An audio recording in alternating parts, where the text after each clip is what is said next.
All right, thank you all for joining us for the Overcoming Writer's Block and Perfectionist Tendencies workshop. Joining us today is Aaron Zimmerman, Director of the UNLV Writing Center. I will hand it over to Aaron to get us started, and thank you for being here. Thanks. Share my screen and make sure this works. Looks good from our end. Thanks. WebEx always. Oh, I've got to always find my chat again. Hang on. Sorry. There it is. Okay. So many things to get organized.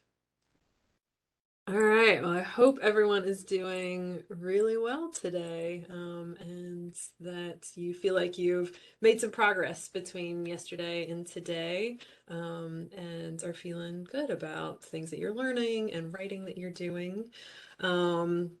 My presentation today is really focused on writer's block and trying to sort of find some strategies to get started in those moments where we get stuck, because all of us at some point when we're writing just do get stuck. And there's a lot of tools and strategies out there to kind of help us stay focused, stay organized, and keep moving forward. So we will just go ahead and jump right in. So we'll discuss some of the reasons that writer's block occurs. We'll talk about imposter syndrome. I know somebody mentioned that yesterday in the chat in terms of things that they find difficult about writing, that when writing new things, they often sort of feel like an imposter. Sort of look at how writer's block and perfectionism are aligned. There's sort of a relationship there. And then we'll get into some of the strategies and thinking about what it is that you can do to work through any kind of writer's block that you have. So I love this meme. Live footage of me writing, and if anybody has not watched The Good Place and need something else in your life to help you procrastinate, highly recommend. I think all of us at some point feel this way about writing, and I know I said this yesterday, but I want to say it again because I think we don't hear it enough, especially here at university, where we're doing so much writing, and the expectation often is that, oh yeah, just go write something, as if it's not hard to do. And often it is really hard, right? You're doing a lot of things. You're reflecting, you're reading, you're creating research questions and doing research. You're talking with people, translating ideas into words on a page. You're thinking about your audience, thinking about how to communicate with them. You're taking breaks, you're making outlines, you're drafting, you're keeping notes and lists and sticky notes all over the place, right? It can get to be a lot. And obviously, because of that, writer's block is something that happens to us. So writing anxiety and writer's block are terms for typically negative feelings about writing. They probably don't exist all the time, or every time that you sit down to write. And so these things are situational, and that's something that we often sort of don't necessarily think about. We're not born writers, right? Which means we're not born to get stuck at writing, but we get anxious or we get blocked because of difficult experiences that we've had when writing.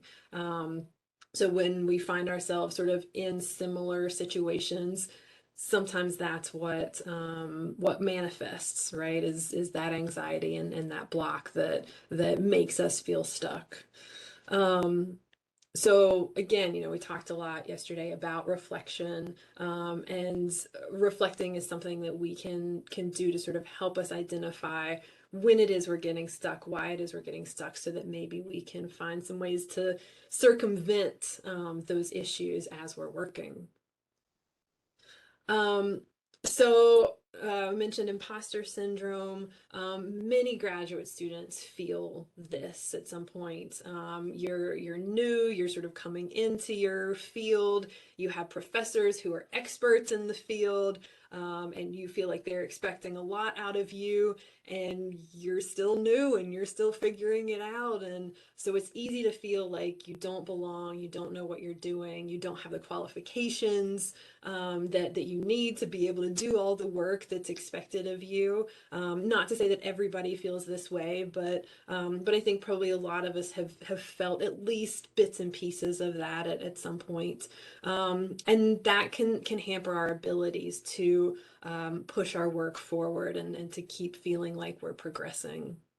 So it really becomes this pervasive feeling of self-doubt, of insecurity, of feeling like a fraud, um, despite the fact that we're real cool, right?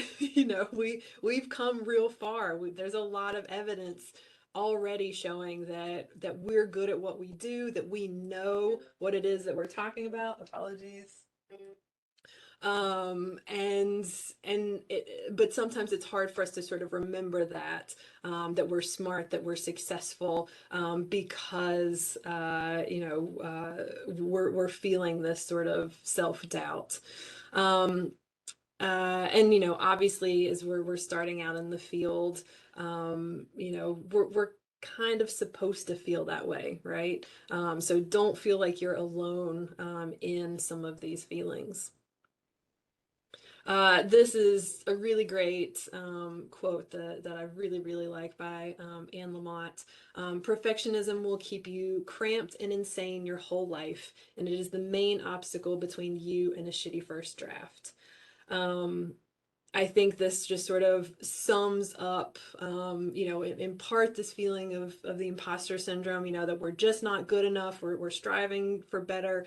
And a lot of that kind of comes from perfectionist tendencies that a lot of us have, right? And whether that's perfectionism in ourselves and sort of what we're doing and presenting what we know, and who we are, or whether that's in our writing, and every word, every sentence sort of has to look perfect, right, before we can move on to the next one. One of the best pieces of advice that I got from a professor in my PhD program, about how to sort of think about my dissertation. He went and stood in front of a big whiteboard in front of the classroom, and he's like, if this whiteboard would include everything that you're ever going to write in your life, your dissertation is the size of a postage stamp. And that was something that really kind of hit me and made me feel a whole lot better about the work that I was doing. Because yes, our dissertations, our theses, articles that we're writing, these sorts of things, they're really important. They're very high stakes. There's a lot riding on these, but in the grand scheme of our lives, it's only a very small piece of all the things that we're going to write and all the things that people are going to read from us. And I felt like that was helpful to sort of put things in perspective, to help me sort of calm down, to maybe not feel quite so stuck on the idea that this has to be perfect, but that this has a purpose.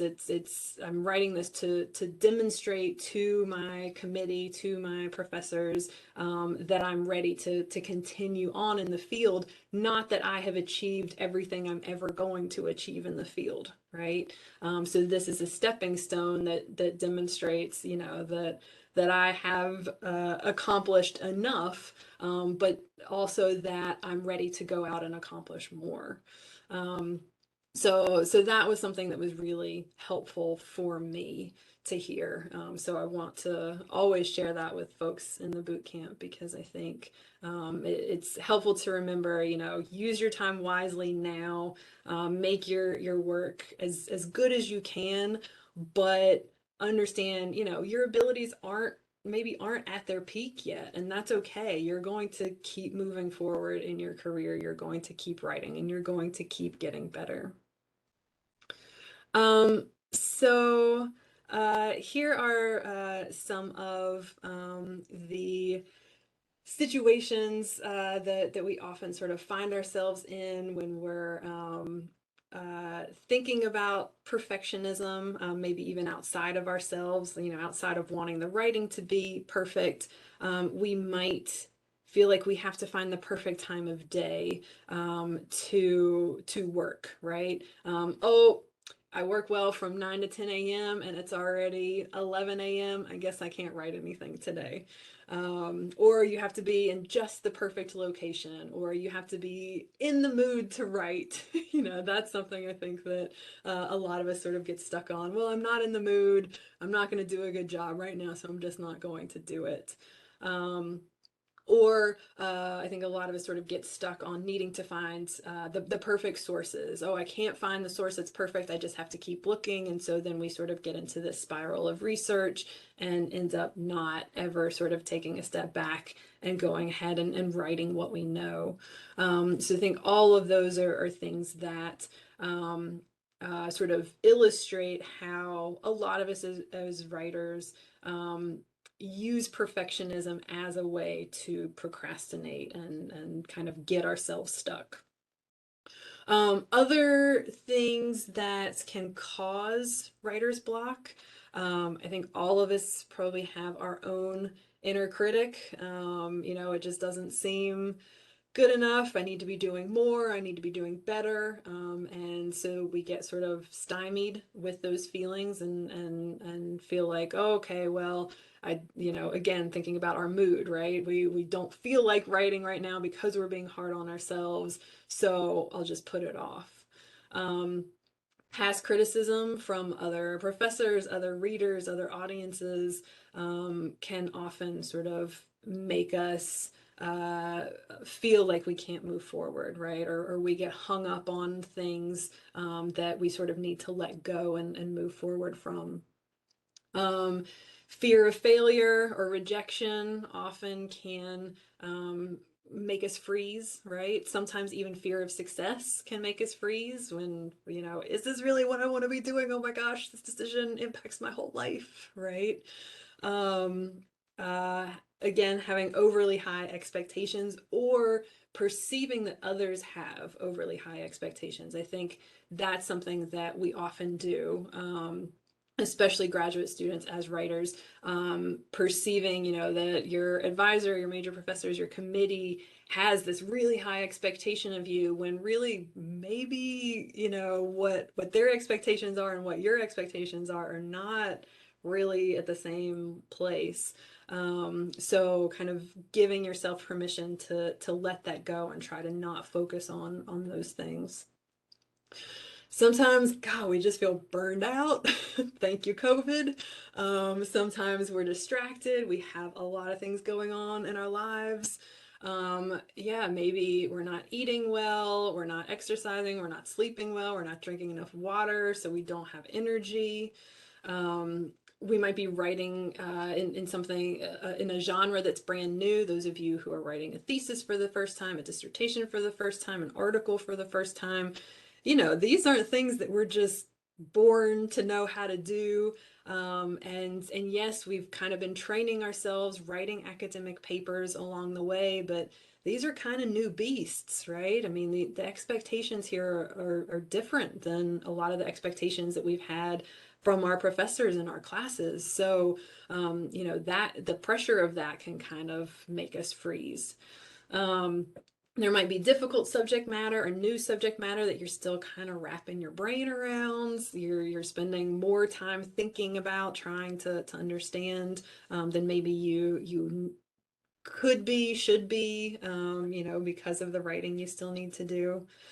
Maybe you feel like you have too much to say and you don't know where to start. Maybe you feel like you don't have enough to say, and so you are worried about that. And so again, you're going back to your sources and reading and trying to find something else to fill in the gaps, as opposed to just trying to write what it is that you're working on, or what it is that you know. Maybe you feel like you have too much to do in the amount of time. That's probably the case for a lot of us. Or, sometimes if you don't have enough to do, your deadline's too far away, like, well, you can put it off, right? But maybe that's not the best idea either. And then you have approaching deadlines and you keep staring at that calendar date that's looming ever closer. And a lot of times that can just sort of instill some panic in us, and we just want to hide under the bed covers and ignore the fact that all this work has to get done and we're the ones who have to do it.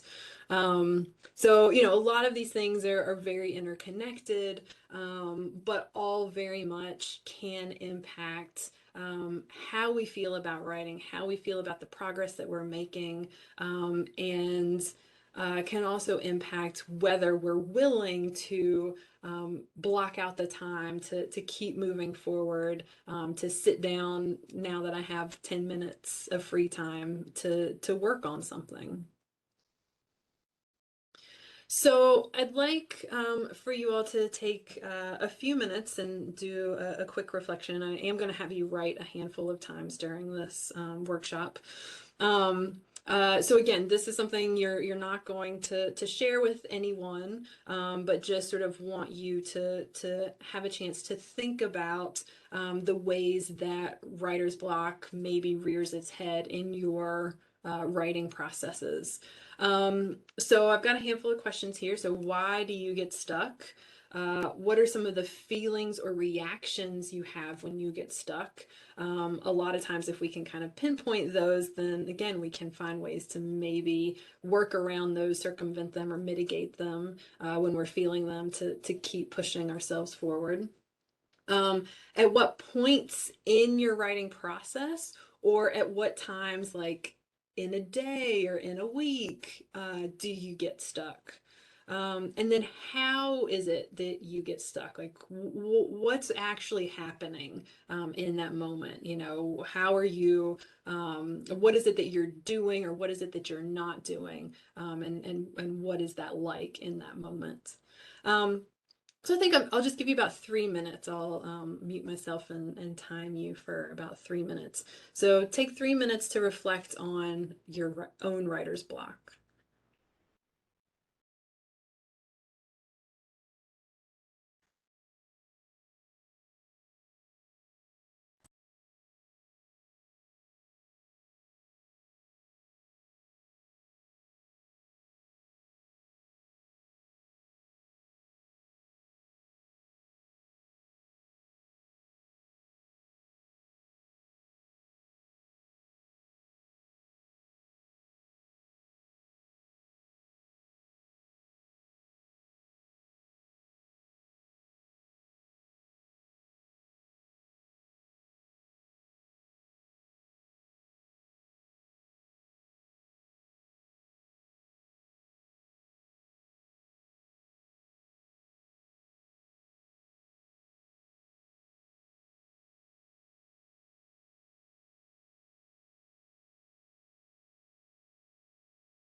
take just a few more seconds if you're not done yet.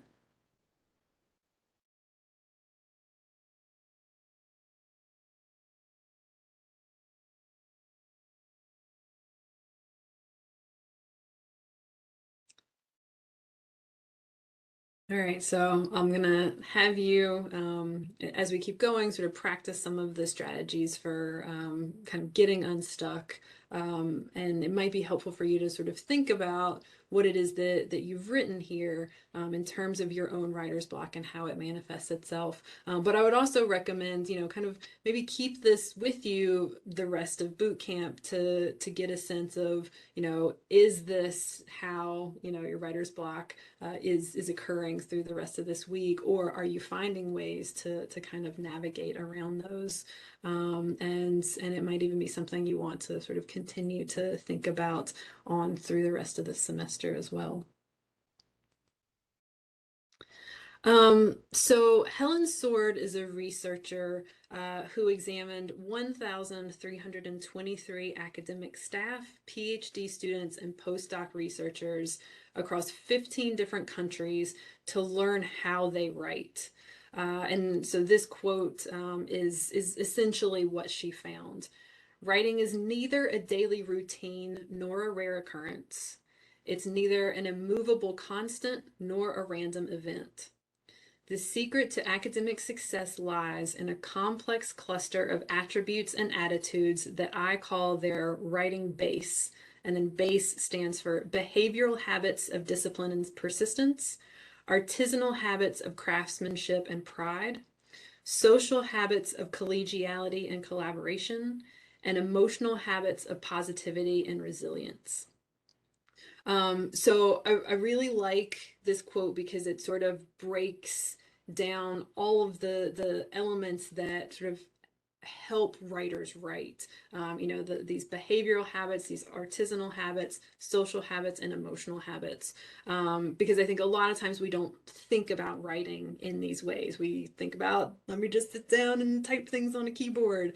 We don't think about, okay, there are behaviors, our own behaviors that are involved, our own care about the work that we're doing and what we're putting out into the world, the ways that we're interacting with researchers and writers who came before us, and then our colleagues who are around us. And then we maybe think a bit more about our emotions in relation to some of what we have to write. But often we're feeling our emotions and maybe not clearly paying attention to them so that we can act upon them, right?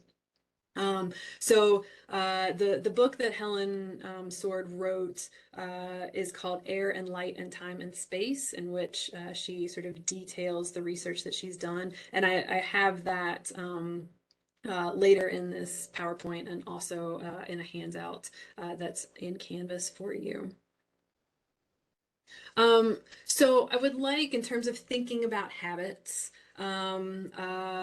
again, a lot of the strategies that I'll cover sort of touch on the base habits that Sword talks about. But I'd like for you all to kind of expand a reflection I had you all do yesterday in terms of thinking about your own writing habits. Again, just to take a few minutes to think about what works well for me, right? So that when you have 10 minutes, in between classes and work, or if you have a 4-hour chunk over the weekend of peace and quiet and you can sit down and write, what's going to serve you in those moments, okay? So I have 2 slides that have questions on them. So again, I think I'll give you 3 or 4 minutes for this slide, and then we can jump to the next slide. But so the questions here, how do you start a writing assignment? So when you first get the assignment and you first decide this is what I'm going to sit down and work on today, what are you doing in that moment? So what is your process for kind of planning, thinking about the work that you have to do, starting your drafting process? What does that look like? And then a little bit of what we talked about yesterday. Where is it that you go? What do you need around you? Think about, sounds, lighting, food, environment, those sorts of things. What's helpful for you? And then sort of think about kind of actually what it is that you're doing in the moment, right? Are you somebody that can sit down and, yeah, I can sit down and write for 4 hours and not have to take a break? Or are you somebody that's like, 15 minutes and then I gotta like hop off and do something else, right? Um, do you sort of jump around paragraphs or sections? If you kind of get stuck with something, do you move somewhere else, or do you stare at that paragraph and you're going to get it done, and I'm not moving on until it's finished? Do you edit while you write, or do you come back and do revisions and edits later? Do you get feedback from readers as you're going, or when is it that you ask for that, right? So think about, again, you don't have to answer all these questions, but pick the ones that sort of maybe jump out to you as things that you haven't thought about, or things that you think might be helpful for you to sort of think about as you move forward. So again, take about 3 minutes to jot down some ideas about these.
All right, take just a couple more minutes if you're not, sorry, a couple more seconds if you're not quite done yet.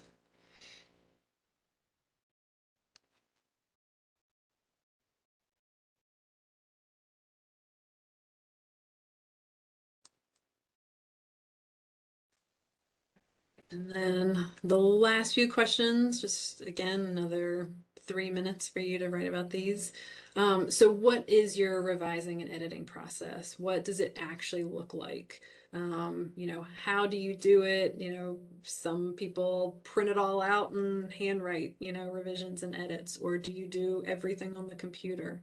And at what point do you know, okay, I'm done revising, I'm done editing, I'm ready to send it off to, wherever it needs to go, my major professor to read, to the journal editors. What makes you feel like we're done?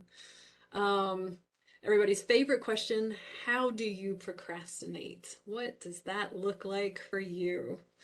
You might even talk about how often you procrastinate. And then when you're procrastinating, or when you've just been busy doing other stuff, how do you motivate yourself to get back to writing, especially in those moments where you just don't feel like doing it? What is it that works for you, if anything? Okay, take about 3 minutes.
Take a few more seconds.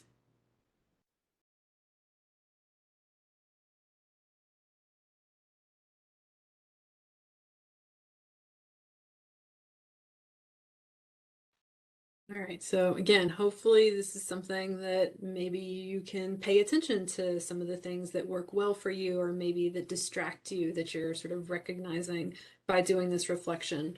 Or if you are working in writing groups, or if you're meeting with your groups more this week, there might be some strategies or some tidbits in your own writing habits that it's worth sharing with other people when they talk about ways that they're getting stuck, and you might learn some from them as well. All right, so from this point forward, I want us to start really covering strategies that can help you get unstuck and move your writing forward. So I like to think of these as like tools that you put in your toolbox. You know, you're not going to use a hammer every time you've got a project that you're working on in your house, but you want that hammer there because at some point you're going to need it, right? And so some of these may be things that you use a lot, some of them maybe you rarely use, some of them maybe you never use. Some of them maybe it's like, oh, I'm not going to use it that way, but I could see using it in a different way. That's great, adapts them. But I think it's always good to sort of have them on hand, so that when you're stuck and need a push, you can pull them out, try them out, and see which one is going to work for you that day. So the first list are strategies to start writing. So these are strategies for those moments when you're stuck, and you just kind of are trying to get going again, or when you've, stopped and stepped away, taken a break from writing, maybe for a few days, and you kind of are reorienting, you're staring at that blank screen again, and you've got to get going. So a lot of these are probably things that you already do, but sometimes we need reminders of those things as well. So first, take notes, right? Writing doesn't begin when you label your file thesis, right? Writing takes a lot of different forms, and that could be sticky notes, that could be, making lists and things like that, taking notes on readings, taking notes on what it is you think about a topic or what your hypothesis or what your plans are, right? So just getting something simple down like that at least like gets things flowing. Think in terms of drafts, right? You're going to revise no matter what, so get that shitty first draft started. If we go back to Anne Lamott, the first draft is meant to be shitty. You just want something there. You cannot work with writing that doesn't exist, but writing that does exist you can work with and make better, right? So don't feel like you have to necessarily start in the beginning. You can write in pieces, start with something that you know, but start somewhere, even if it's not perfect and hopefully isn't perfect your first time around. Break large tasks into smaller ones. So this is a lot of what we talked about with the goal setting yesterday. So don't think about writing a literature review. Think about taking notes on, one source or one topic or one issue, right? That's manageable. It's easy for you to cross off your to-do list. So similar to taking notes, make outlines, make lists. Even if it's like keeping track of the things that you need to do, or I don't tend to make formal outlines, but when I'm writing, it's like, okay, here are the things that I want to make sure I include in this section, and I just sort of list them out, and then as I'm writing, I can make sure I'm covering everything that I intended to. So they don't have to necessarily be formal, but it just kind of perhaps helps you make invisible things more visible, or helps you see how ideas connect, or how you can stay organized as you're working on a lot of things. Somebody just recently told me that she keeps a journal next to her computer, where basically anytime she has like one of those random ideas that pops in your head about like, oh yeah, I gotta make sure I remember to call the guy about the hot water heater, whatever, she puts that in that notebook, so that it doesn't really distract her from what she's doing in the moment. And I was like, that's such a good idea, I need to start doing that myself. But so just ways that you could use outlines, lists, things like that. So start with what you know. There is no rule saying that you have to start at the beginning of a section, of a chapter of your entire dissertation. Pick the task that seems easiest, seems like you know the most about it, and start there. That was something that I found super helpful when I was writing my dissertation. A friend of mine, I was in the English department, she was in fashion design, and she was like, why are you struggling to write your literature review right now? Like, you know what your methods are, start with your method section. And I was like, brilliant, and that's what I did, and that got me going, and made me feel like, okay, now I've got this big hunk of a book started, and I can move forward with that. So speed write. So especially those of you who are competitive, this works really, really well. It also works well if you need an energy boost. Or also I think if you have a short amount of time, if you've just got 5 minutes till your next class starts or whatever, speed write. So set a timer, or set a word length goal, and this will give you a jolt of energy. I apologize. Somebody keeps messaging me, and I forgot to put my do not disturb away. There we go. Okay, there. Nobody is going to make noises anymore on my computer. So it's a really nice way to just jump in and okay, I got 5 minutes. I'm writing about this thing. Let's get it done. It also really helps you to speed write like this. It forces you to turn off your internal editor, because you just have to keep going. So you might not write complete sentences. It might, kind of only make sense a little bit, right? But then you've got something down and you can take the next 10 minutes and sort of rework it. And then maybe you got something that can stay, right? And that you can build on from there. Free writing or mind dumping, similar to speed writing. You can time yourself with that. You don't necessarily have to, but with these, you're sort of thinking about an issue or a question or a topic, and you're just writing everything that you can possibly think about that. So whatever is in your head, get it out. And this is something that I often do if I'm feeling stressed out. I'll do this, maybe not necessarily for the thing that I'm writing about, but to just be like, what are all the things that are stressing me out right now? Like, all this is the stuff that I've got to do, and it's weighing on me, and getting it out of my head and onto a piece of paper, makes me feel a little bit better, makes my head clearer, makes me feel a little more confident that I can move forward with whatever task it is that I have at hand. So again, this is one of those moments where it can be super helpful for you making progress on the thing that you're writing itself, or you could be using it to write about all the other things that are going on so that you can focus more on what it is you need to be writing. If you're somebody that gets distracted by editing as you write, you might turn off the editing tools. So all those little squiggly lines that show up in Microsoft Office and in Google Docs, turn those off. Find a text editor that does not have those, so that you can, again, just sort of get things out, write them, feel good about the ideas and the content, and then you can go back and think about the editing and the polishing. And then lastly, explain it to somebody else. This may be a moment where the writing center can be super helpful, but think about your other classmates, friends, family members, professors, right? If you're having difficulty making an idea come across clearly, if you're just really sort of stuck on, okay, how do I say this? What is it that I'm trying to do? It's often easier for us as humans to talk about something than it is to write about it.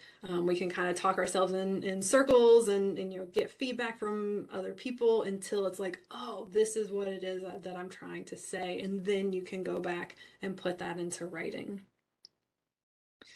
All right, so those are the strategies that I have for starting writing.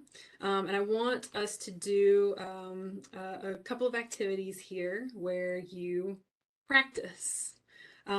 So what I would like you to do here first is to take some notes about whatever it is that you're currently working on, or like the next thing that you're planning to do today. And again, be really specific here. Don't just say like, oh, I'm writing my methodology. Like, what about your methodology are you writing? What is it that, what is the piece? What is the process, right?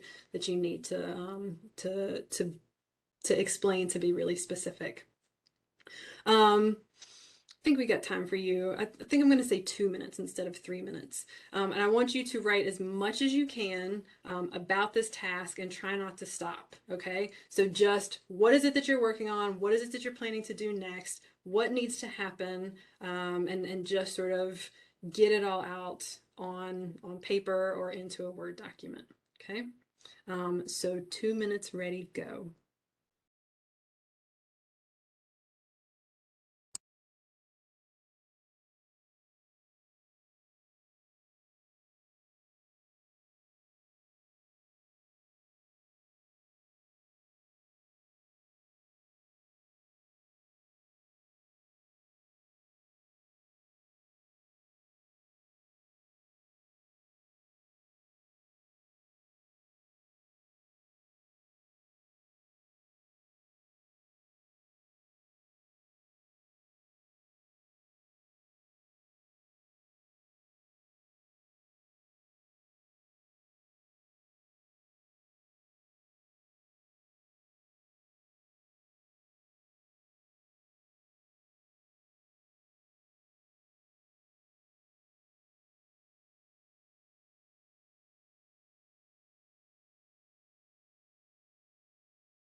Okay. 15 more seconds.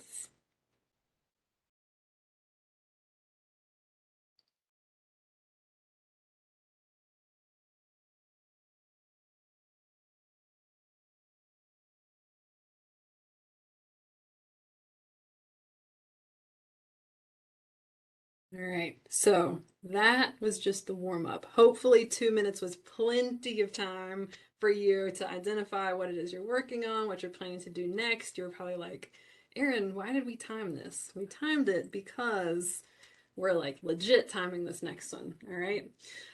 So you have a choice of what you can do. So I want you to either pick this task on your list and write everything that you know about this topic, what sources you've already pulled that discuss that information, what questions you still have about it, what information you need to find, what tasks need to happen, all the things. Okay.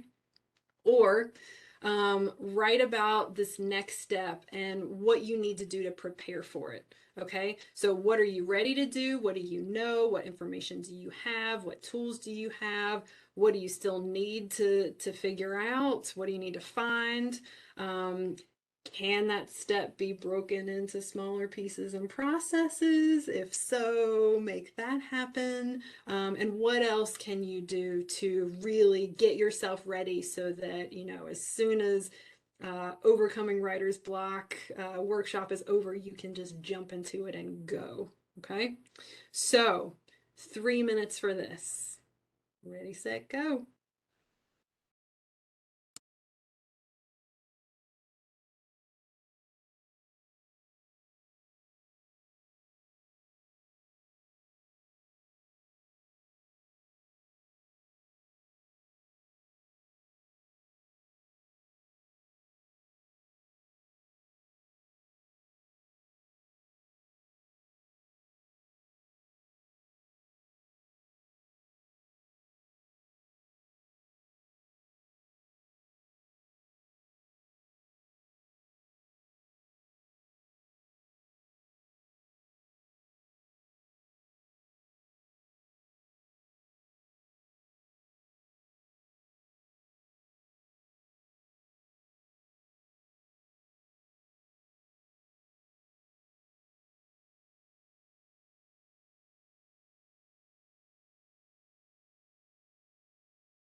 1 minute left.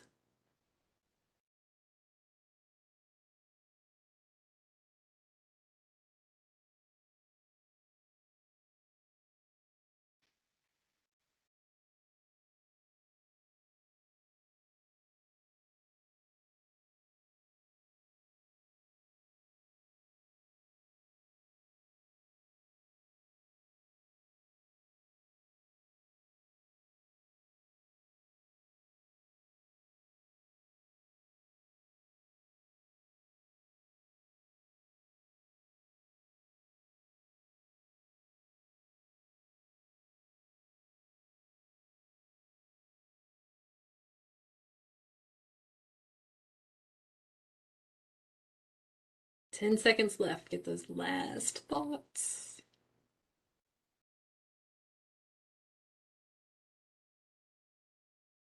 All right, time's up.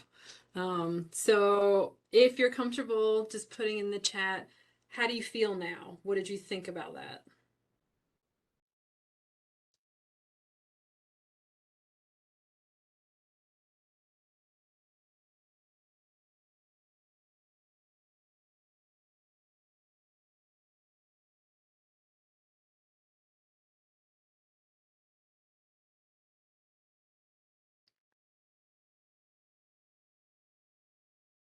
All right, helped organize thoughts. Great. Feel more focused. Awesome. More clarity on what you need to do and in what order. Fantastic.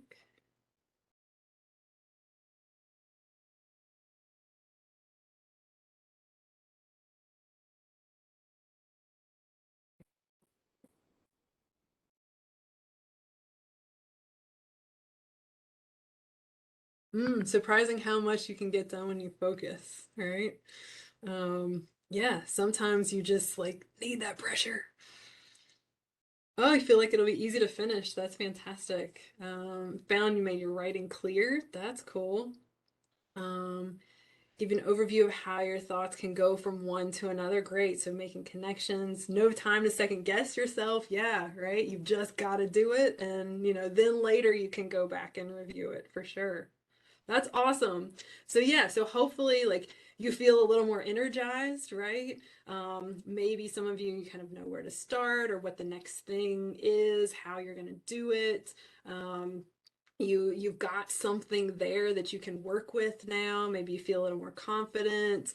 Yeah, perfection was like out of sight. You just had to do it, right? And some of you felt like you maybe know more than you thought that you did, or more capable than you thought that you were, right?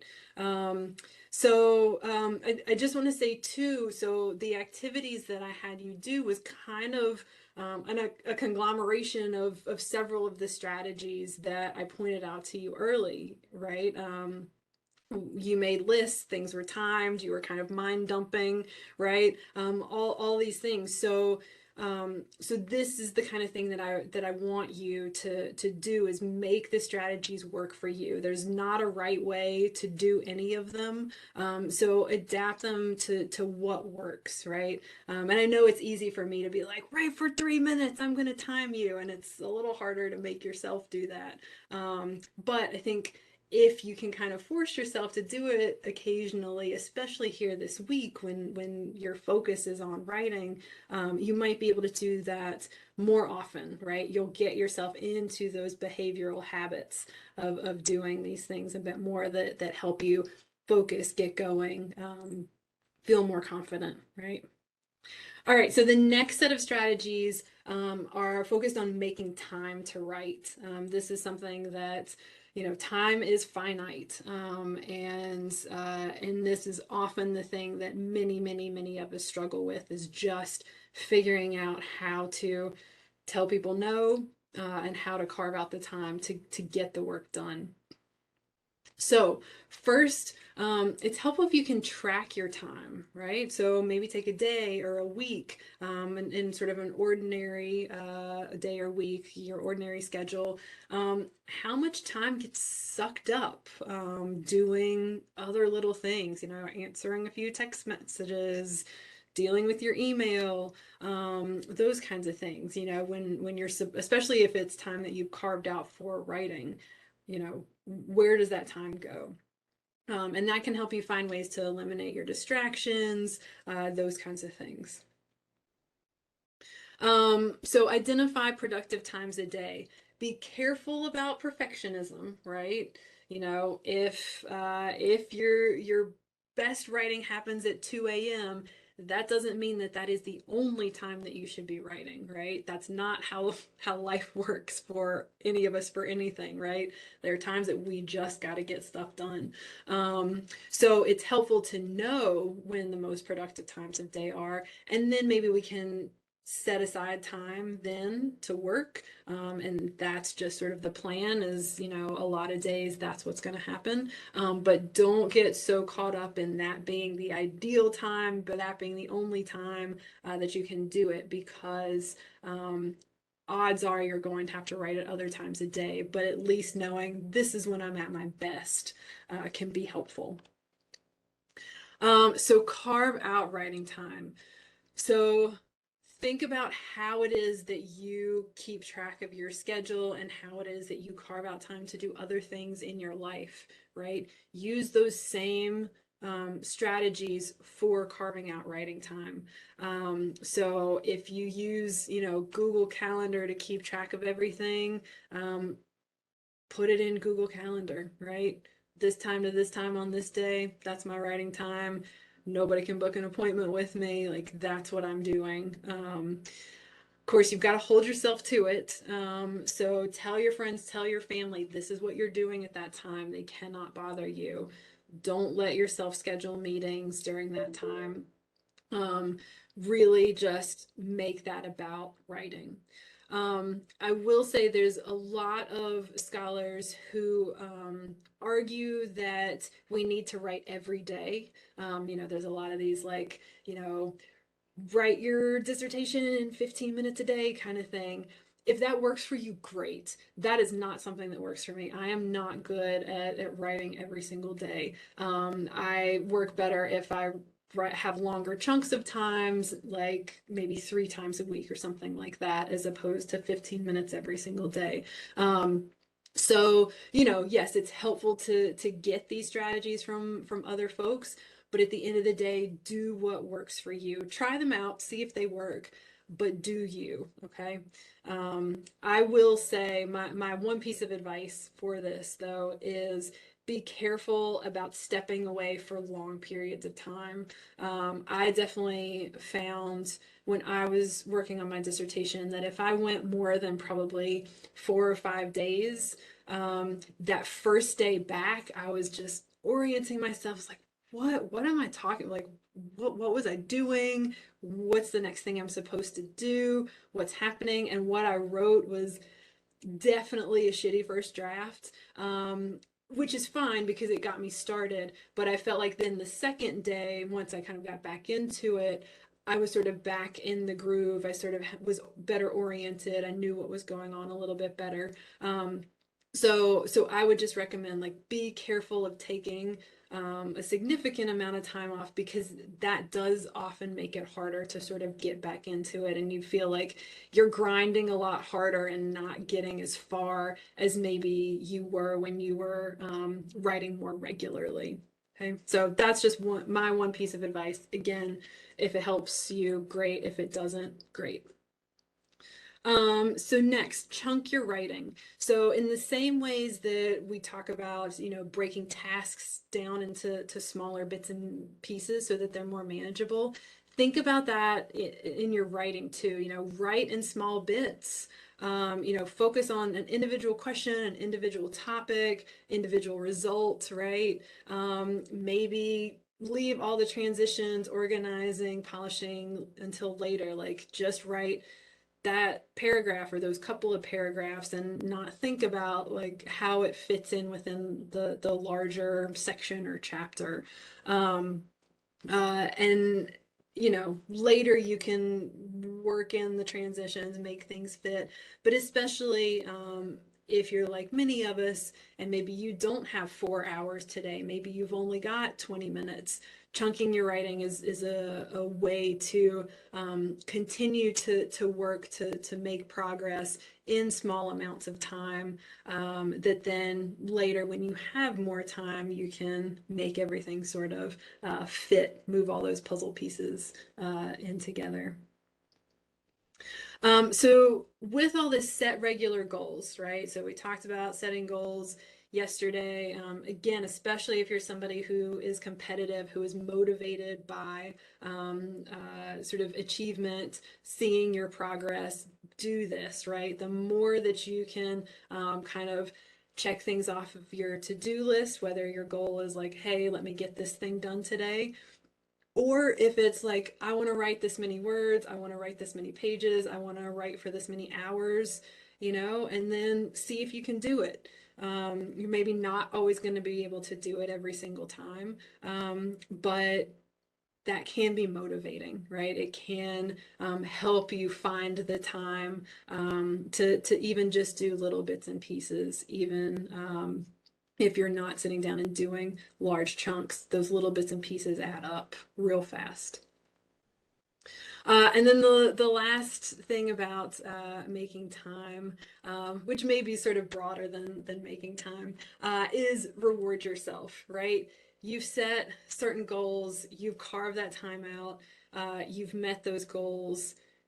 Nobody in academia is going to reward you but yourself, right? This is what I have learned. You have to praise yourself. So whether it's, oh, I've written 3 candy bar, or sorry, I've written 3 candy bars. I've written 3 pages. Now I'm gonna go eat a candy bar. Great. Whether it's, I've been writing for 2 hours. Now I'm gonna go for a walk. I'm gonna binge Schitt's Creek. After I submitted that chapter. Whatever it is that helps you feel that achievement. And again, if you're the type of person that wants to strive towards things, hold off on, don't give yourself that candy bar until you've written, 3 pages, right? So find ways that work for you to reward yourself. Okay, so next little activity. In terms of thinking about the strategies related to making time, I want you to again choose one, or you can kind of combine these that we'll do here for a few minutes. So your options are to, one, create a list of goals or review them if you've kind of already set them up. I have for the rest of the month, but it can be for the week, it can be for next week. And so look at those goals and then break those tasks down, right? What are the pieces? What are the processes? And really think in terms of time much closer to today, right? What is your goal for today? What is your goal for tomorrow? What is your goal for this week? What is your goal for next week, right? So if you haven't really done that yet and you think that will be helpful, do that. Or look at your calendar for next week, for the rest of the month. Again, whatever serves you.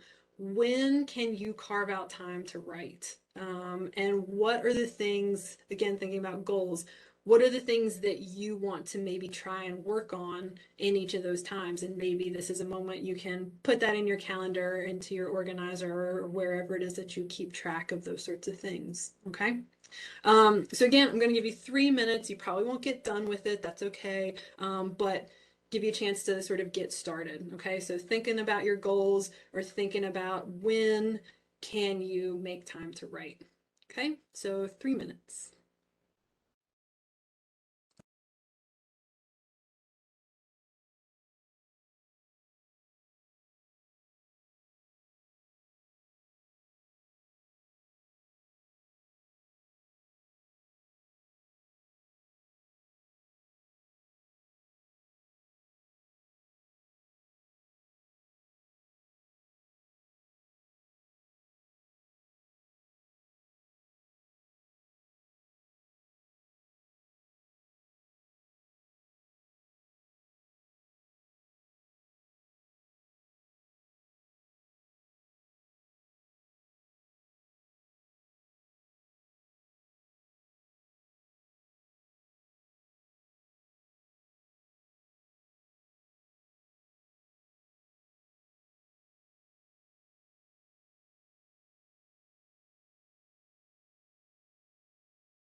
right. Take just a few more seconds, wrap up what it is you're working on.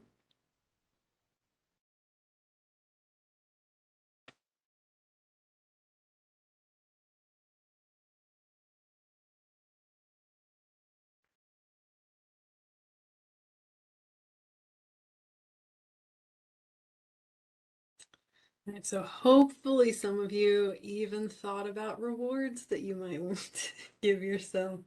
Um, but I do hope, like, if nothing else, right, the great thing about boot camp is that it is motivating. And so hopefully as you're thinking about like the goals that you have for yourself or the times that you feel like you're going to be able to carve out to write over the next couple of weeks, you're kind of excited about that and you feel like, okay, yes, I can achieve that. And again, you know, as motivation start, these are all cyclical, right? As your motivation starts to peter off, come back to some of these strategies to help you sort of pick that energy back up in moments when you can.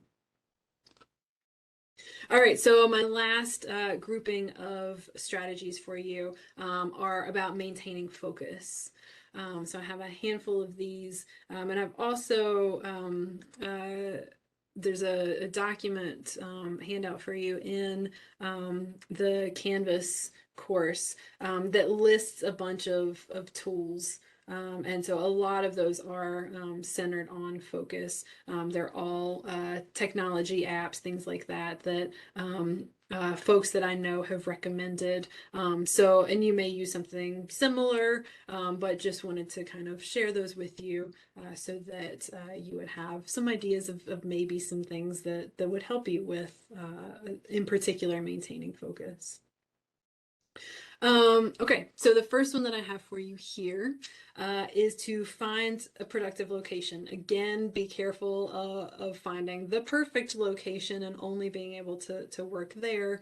But find a variety of places if you can that offer you a focused environment, right? If you're somebody that works well when there's lots of, you know, noise, you know, maybe the student union or maybe a coffee shop near campus or those sorts of things, right? If you're like, nope, I need silence, right? So maybe there's a study room and lead library that's going to be a better option for you.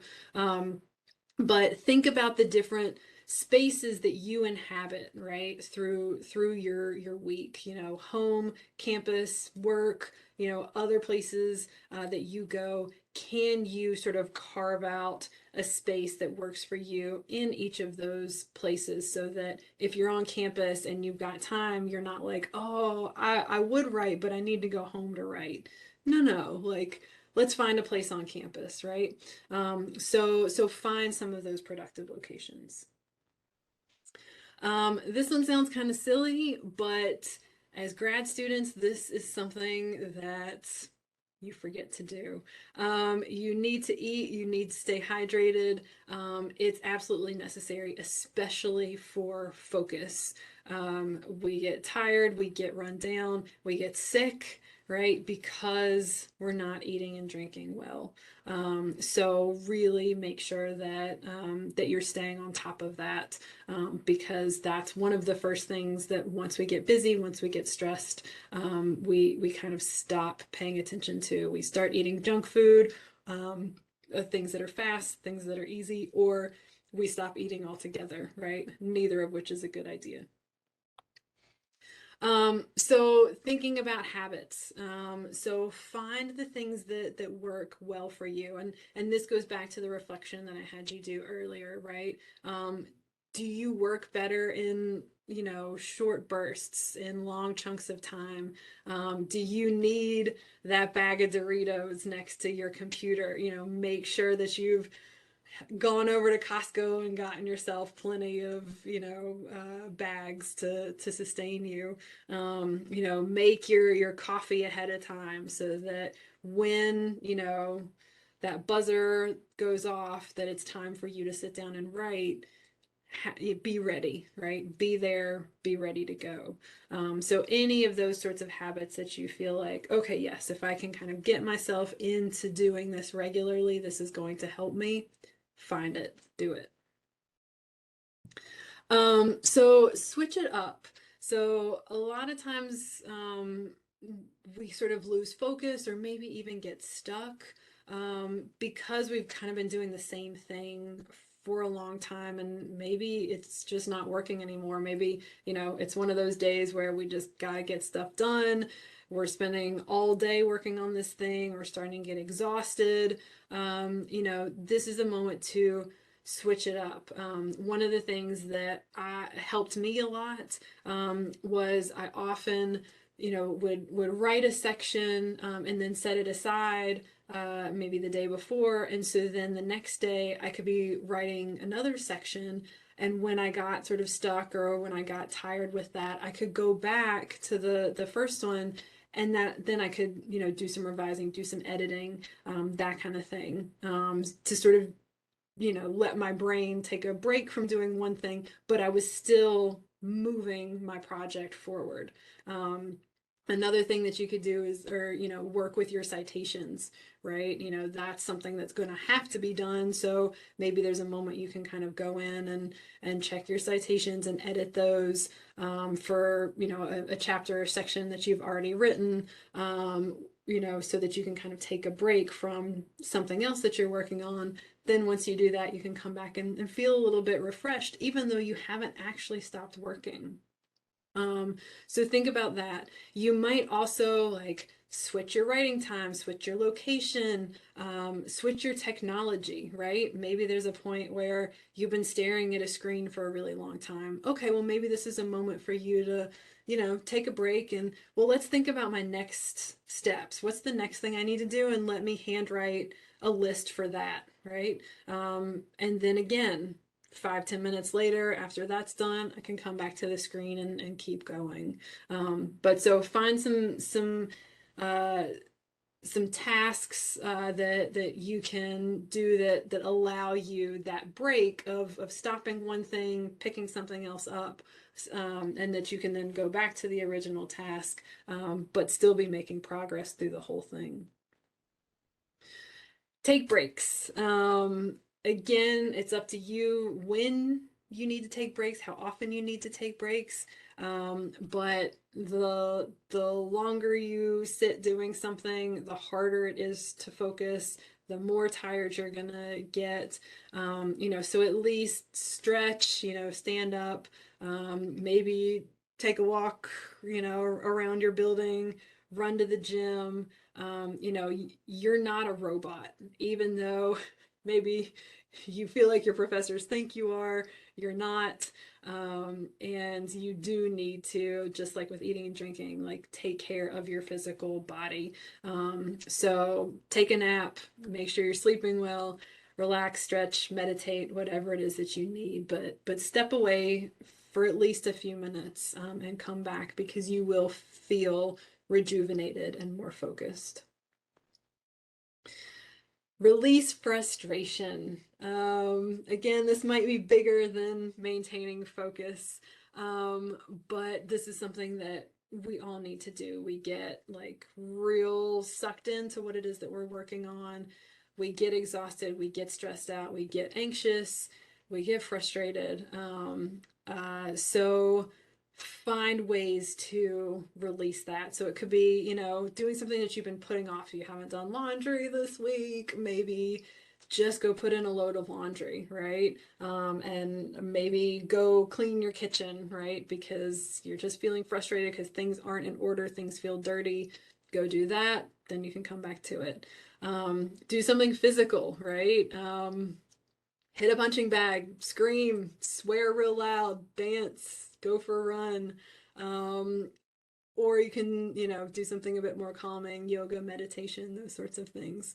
But find some sort of outlet for, everything that you're kind of holding in when you're sitting and you're working and you're writing. Okay. I would also say too, don't be afraid to stop. I'm as I'm sort of talking and thinking about the strategies that are in this presentation. I don't have anything other than take a break about like, let yourself stop, right? You know, if you have set yourself a goal that you're gonna write for an hour today and you struggled so hard to sit at your desk and do what you could for an hour, and you just don't feel like you can do anything more right now, let it go, right? Go do something else. That's fine. You might feel more productive later in the day at a time you weren't expecting, right? Um, but I think a lot of times we feel like, nope, we just got to keep pushing, we got to keep pushing. And sometimes we, like, our bodies, our minds really are not there at it. So if you need to take a legit long-term, day-long break, do that. So don't feel like, oh, I can only take a 5-minute break and then I have to get back to it. Sometimes you've done what you can do for the day, or for the hour, or for this particular goal, and allow yourself to just kind of let that go, and then regroup later in the day, tomorrow, over the weekend, right? And allow yourself that.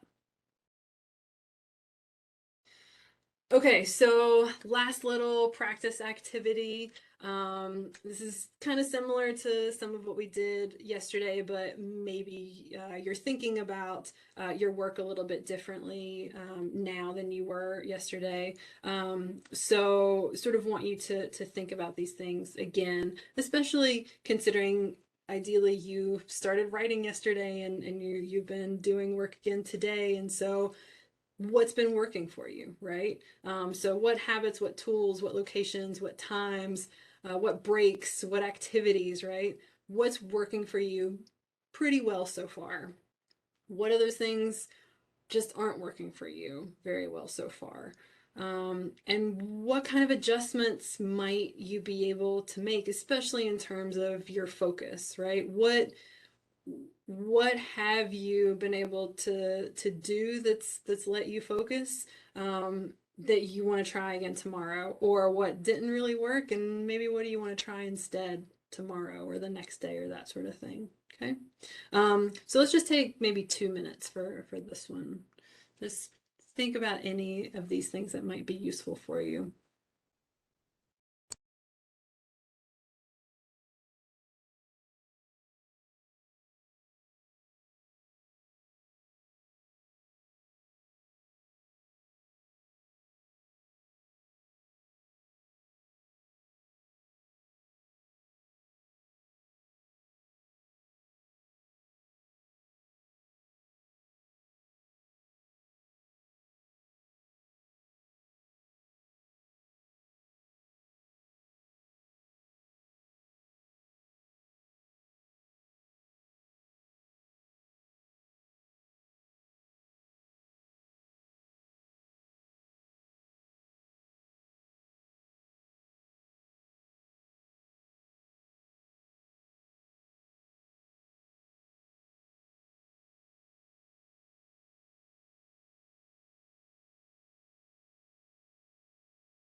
All right, just take a few more seconds.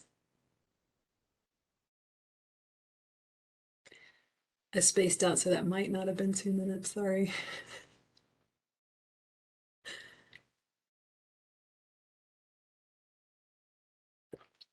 It's hard to talk at a screen for an hour and a half.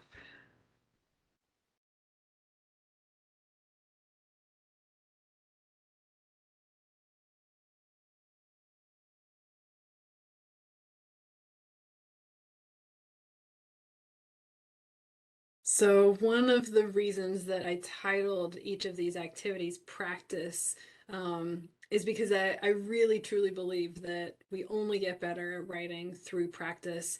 And I also think that practicing some of these strategies is really valuable for us. It helps us identify what works for us and what doesn't work for us. And again, some of these may work most of the time, and some of them maybe they didn't work today and you're just like, oh, Erin, why are you making us do this? But who knows, maybe in 3 weeks you'll come back to one of these things and it'll work for you then, right? Our context when we're writing like is always changing a little bit. So practice these things, play around with them, make them yours. Okay. Whoops. Oh, wait, there we go. So just some general tips. I don't think any of these are things that you haven't heard before, but I would be remiss if I didn't say them again out loud to you all. So one, get support from others. Others have gone through what you are going through. You're not the first, you're not the last. That was one of the things that kept me sane through my PhD. You know, other people have done it. Okay, I can do it too, right? So find that support network of other folks who are doing the same thing or similar things. Find folks that can encourage you with your writing in whatever ways is helpful for you. I'll even open up the chat here too if anybody has, you know, tools, ideas, strategies, tips that have worked for them. Share those, right? I certainly haven't covered everything that's out there that's possible in the world. So there may be things that have worked for you before. Second, give yourself credit. You've written something. That is the first step. And in my mind, that is the hardest step, right? Just getting it out there, I think, is the hard part. And then once it's there, you get to play with it. And sometimes that's not fun, but sometimes it is, or at least it feels like something that's manageable that you can work with, that you're making progress on. So again, like don't be hard on yourself when things aren't working. Try and focus on what it is that you did accomplish. As long as you're getting something done, it's a good day. No one's first few drafts are good. Definitely not their first draft. It's not going to be any different for you. Why should it be, right? Think of yourself as an apprentice. Writing is a skill. It's an art form. Some people find it easier than others do, but everybody has to practice it. Keep in mind that you are not your writing, right? When you are getting feedback, separate the paper from yourself.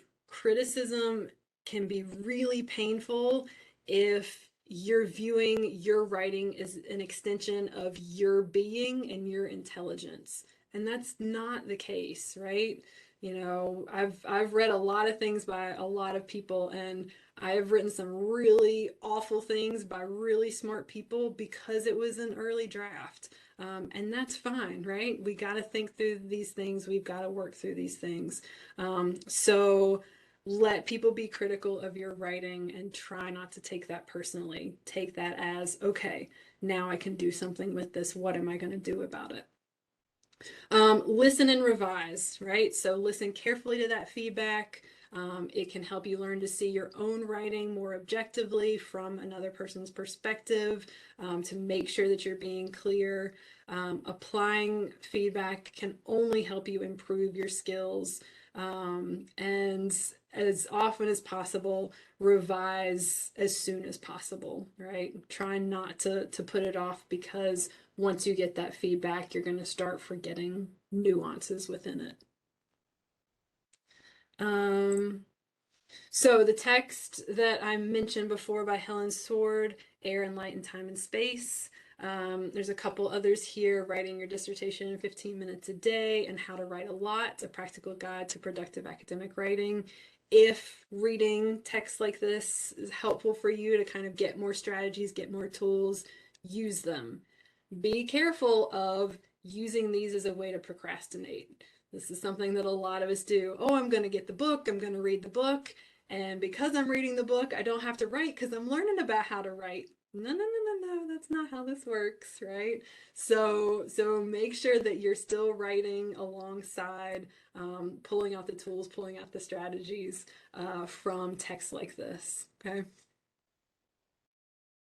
And then finally, here at UNLV, there are a lot of resources that can be helpful. So look to your professors, look to your mentors, look to other people in your field, your colleagues who are surrounding you.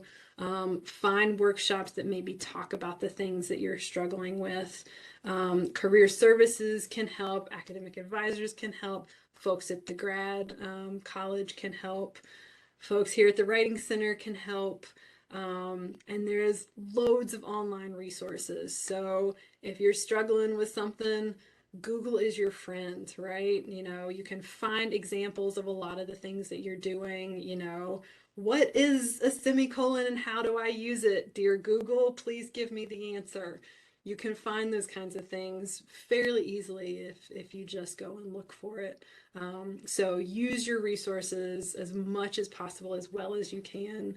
And, you know, y'all are all going to be great. So I think we're right at time, but don't know if, is the next workshop in this call, Dustin? Yes, it is. Okay, then I will Yeah. stop. I won't take questions, but if anybody has anything burning, shoot me an email and I will make sure to respond. Thank you so much, Aaron. Please welcome me and or join me in thanking Aaron for being here and talking to us about how we can overcome these issues with writer's block, and also maybe let go of perfectionism and get our dissertations and theses done. So we really appreciate your time. We appreciate you being here. And just as a reminder to everyone, this will be on YouTube, the Graduate College YouTube channel, for later reference. Thank you, everyone. Best of luck.